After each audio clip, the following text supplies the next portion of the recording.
Sebelum melanjutkan, jangan lupa subscribe dulu. Terima kasih.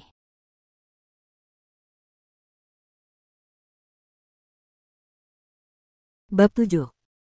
Ketika Xiao Churan melihat orang tuanya mengincar Ye Chen, dia menghela nafas dan berkata, "Ayah, ibu, masalah ini tidak ada hubungannya dengan Ye Chen. Itu karena aku tidak ingin mereka meremehkanku lagi. Keluhan yang kami derita selama bertahun-tahun masih ada. Bukankah itu cukup?" Ibu Xiao Churan berseru, "Kalau begitu, kamu tidak bisa menyetujui pekerjaan ini. Lupakan kamu, bahkan jika nenekmu pergi, tidak mungkin dia akan menyetujuinya diabaikan." Ye Chen melihat pemandangan di depannya. Diam-diam tersenyum pahit, ayah mertuanya yang sombong dan ibu mertuanya tidak dapat mempercayainya bahkan jika mereka dipukuli sampai mati. Dia adalah bos dari grup Emgren, kan? Saat ini, ada ketukan di pintu rumah. "Ayo, ayo." Ibu mertua Malan menghela napas dan membuka pintu. Ye Chen melihat sekeliling dan melihat seorang pemuda berjas Armani berdiri di depan pintu. Dia bisa dikatakan tampan dan berbakat. Dia mengenakan jam tangan Patek Philippe, yang tampaknya bernilai setidaknya 3 hingga 5 juta. Ibu mertua berkata dengan penuh semangat, "Oh, ini Wen Hao. Mengapa kamu ada di sini?" Orang yang datang adalah Zhang Wenhao, putra dari keluarga Zhang yang mengejar Xiao Churan.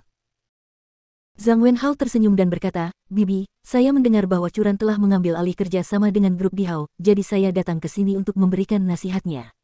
"Oh, Anda benar. Benar penyelamat keluarga kami."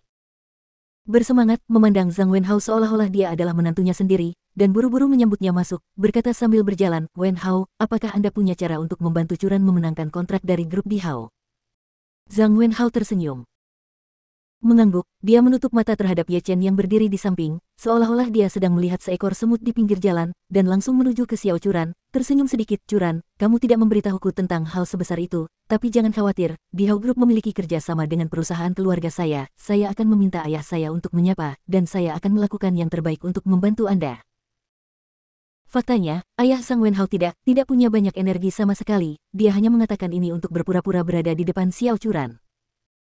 Xiao Churan selalu tahu bahwa Zhang Wenhao tertarik padanya, jadi dia berkata dengan dingin, "Zhang Wenhao, aku memahami kebaikanmu dan aku sendiri akan menemukan jalannya."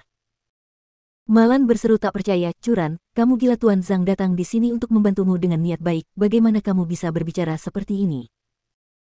Xiao Churan tidak mengatakan apa-apa, tetapi Ye Chen di samping bertanya kepada Zhang Wenhao dengan penuh minat, "Tuan Zhang, saya ingin tahu bagaimana Anda dapat membantu Churan.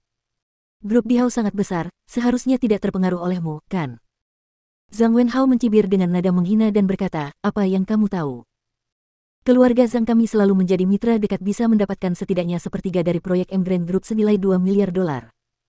Lalu saya akan meminta ayah saya untuk mensubkontrakkan puluhan juta dari sepertiganya ke Churan misi."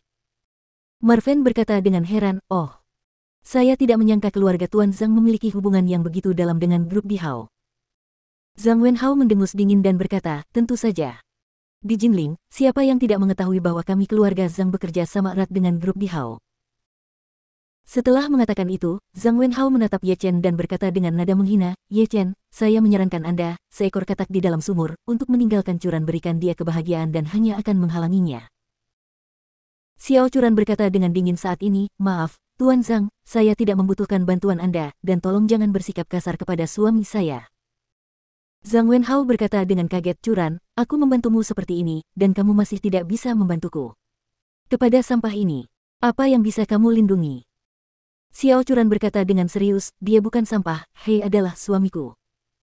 Zhang Wenhao berkata dengan marah, "Oke. Jika kamu tidak perlu bersulang.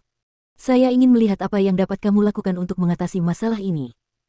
Jika kamu tidak dapat menyelesaikannya saat itu, jangan salahkan aku karena tidak memberimu kesempatan." Setelah mengatakan itu, Zhang Wenhao berbalik dan berjalan pergi. Malan ingin menyusul dan menjelaskan, tapi Zhang Wenhao sudah pergi. Dia sangat marah sehingga dia menamparkan pahanya, menunjuk ke hidung Ye Chen dan mengutuk, "Kamu membuatku sangat kesal. Apalagi yang bisa dilakukan orang sia-sia sepertimu selain menyeretku ke bawah? Tuan Zhang sangat baik hati membantu, tapi kamu sangat membantu." Marah. Ye Chen berkata dengan tenang, "Bu, dia hanya berbicara. Bagaimana dia bisa membantu Churan jika dia tidak bisa mendapatkan kerja sama dari Dihao Group?" Malan berkata dengan marah, "Keluarga Zhang bisa mendapatkan sepertiga dari proyek Emgren Group, kamu tidak tahu apa-apa." Ye Chen mencibir dalam hatinya, saya tidak tahu apa yang mampu dilakukan keluarga Zhang, saya hanya ketahuilah bahwa M Grand Group saya tidak akan pernah bersaing dengan keluarga Zhang. Kerja sama apapun. Sekalipun M Grand Group pernah menjalin banyak kerjasama dengan keluarga Zhang di masa lalu, mulai sekarang, semua kerjasama ini akan dihentikan. Xiao Churan tidak tahu apa yang dipikirkan Ye Chen, dan berkata kepada ibunya, Bu, jangan salahkan Ye Chen.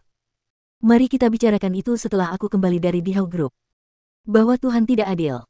Dia menikah dengan suami yang tidak berguna, tapi wanita itu menikah dengan pria yang lebih buruk lagi.